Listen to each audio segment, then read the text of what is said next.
अस्सलामुअलैकुम व्यूअर्स। कल से पाकिस्तान और श्रीलंका के दरमियान 3 ओडीआई मैचेस की सीरीज़ का आगाज़ रावलपिंडी में हो रहा है। कल पहला ओडीआई मैच खेला जाएगा। तो आज की इस वीडियो में हम दोनों टीम का जो फर्स्ट ओडीआई है उसका एक स्वास एनालिसिस देंगे कि दोनों टीम्स की स्ट्रेंथ क्या है और वीकनेसेस क्या है, और साथ ही साथ जो प्लेइंग 11 कल के मैच में उतरने वाली है दोनों टीम्स की वो भी डिस्कस करेंगे आपके साथ। और रावलपिंडी में बैट फर्स्ट और बैट सेकंड करने की जो जीत की रेशियो है वो क्या है और टॉस फैक्टर क्या रहने वाला है, ये भी आपके साथ डिस्कस करेंगे। सबसे पहले अगर मैं बात करूं कि दोनों टीम्स की जो प्लेइंग 11 है, अगर हम उस पर नजर डाल लें तो उसके बाद फिर दोनों की स्ट्रेंथ और वीकनेस को डिस्कस करना आसान रहेगा। सबसे पहले अगर हम प्लेइंग 11 पर नजर डालें श्रीलंका की, तो उसमें कुशाल मेंडिस होंगे टॉप ऑफ द ऑर्डर, उनके साथ प्रथम निसांका होंगे, जबरदस्त बैटर हैं, और Camille Mishra left handed batsman है, असलांका है, सदीरा समारा विक्रमा है, कमिंडू मेंडस है, जियांत लियांगा है। तो ये 7 बैटर से मुझे श्रीलंका खेलता हुआ दिखाई दे रहा है, जिसमें असलंगा जो है बॉलिंग करते हैं, और इनके साथ साथ जो 4 बॉलर होंगे उसमें हसरंगा होंगे, तीक्ष्णा होंगे, दोनों ज़बरदस्त स्पिनर हैं, चमीरा होंगे और असीता फर्नांडो। ये 11 लड़के कल के मैच में श्रीलंका की तरफ से खेलते हुए दिखाई दे रहे हैं। अगर एक नज़र पाकिस्तान की प्लेइंग 11 पर डाल ली जाए तो उसके बाद बात करनी आसान होगी कि क्या स्ट्रेंथ रहने वाली है दोनों टीम्स की और वीकनेस क्या होने वाली है।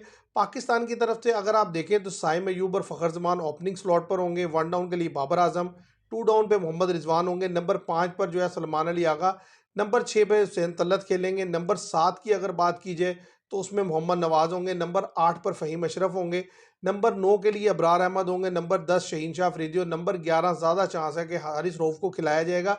हालांकि मुझे लगता है कि वसीम जूनियर को मौका देना चाहिए, लेकिन जिस तरीके से जो सीरीज़ का डिसाइडर था साउथ अफ्रीका के खिलाफ, उसमें जो है वो हारिस रऊफ को प्रेफरेंस दी गई, तो यहाँ पर भी मुझे हारिस रऊफ खेलते हुए दिखाई देते हैं। अब इन दोनों टीम्स की प्लेइंग 11 को सामने रखने का मकसद ये है कि अगर इन दोनों की स्ट्रेंथ और वीकनेसेस को देखी जाए, सबसे पहले श्रीलंका को देख लिया जाए, तो श्रीलंका के जो 2 स्पिनर हैं हसरंगा और तीक्ष्णा, ये वर्ल्ड क्लास स्पिनर है। ये किसी भी टीम को किसी भी ट्रैक पर जो है वो प्रॉब्लम में डाल सकते हैं। तो मैं समझता हूँ श्रीलंका की जो मेन स्ट्रेंथ है वो उसकी स्पिन बॉलिंग है, और इसके साथ साथ चमीरा जो है फास्ट बॉलिंग में एक्स्ट्रा ऑर्डिनरी फास्ट बॉलर हैं। तो ये 3 बॉलर जो है ये स्ट्रेंथ है श्रीलंका की कि सामने वाली टीम को प्रॉब्लम में ला सकते हैं। श्रीलंका की जो वीकनेस है मैं समझता हूँ वो उनकी बैटर्स की इनकंसिस्टेंसी है।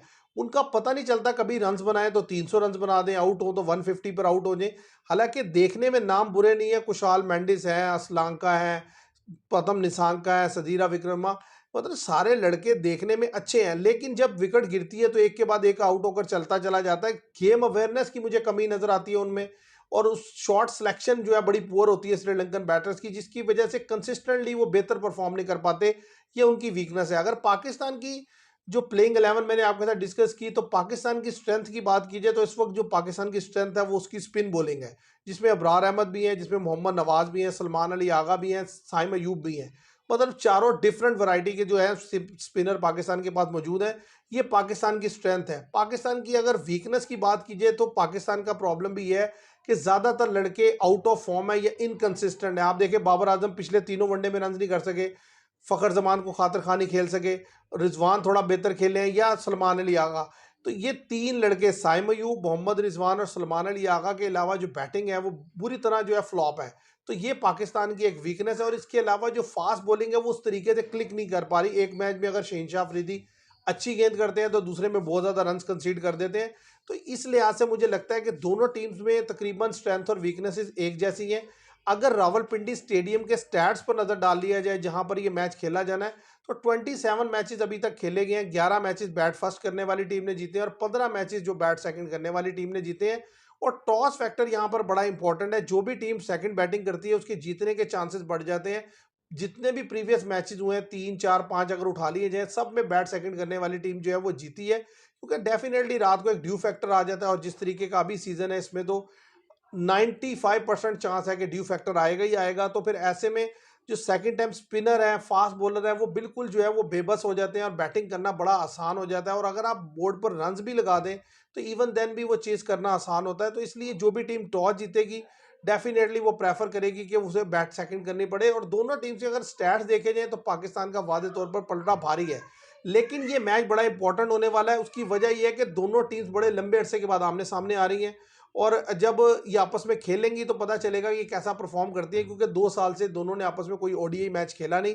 लास्ट जो है 2023 के वर्ल्ड कप में खेला था, तो अब 2 साल पूरे होने को है। पाकिस्तान की आप नज़र डालें, जो बायलैटरल सीरीज़ पाकिस्तान ने प्रीवियसली खेली हैं, तो उनमें जो सबसे बुरी डिफीट हुई पाकिस्तान को, वो वेस्ट इंडीज़ के अगेंस्ट ओडीआई में डिफीट होना है। इसके अलावा जो चैंपियन ट्रॉफी में पाकिस्तान को डिफीट हुई, न्यूजीलैंड में जो पाकिस्तान को सीरीज़ में डिफीट हुई, अदरवाइज उससे पीछे पाकिस्तान ने ऑस्ट्रेलिया को बीट किया था, साउथ अफ्रीका को। तो उस लिहाज से मुझे लगता है कि अच्छा मैच देखने को मिलेगा कल पाकिस्तान और श्रीलंका का। इतना ईजी नहीं होगा पाकिस्तान के लिए जैसे साउथ अफ्रीका के अगेंस्ट रहा, क्योंकि ये कंडीशन दोनों को एक जैसा फेवर करती है। तो उम्मीद करते हैं एक अच्छा मैच देखने को मिलेगा और 50-50 मुझे लगता है दोनों का चांस है जीतने का। आज के लिए इतना ही। Thank you very much.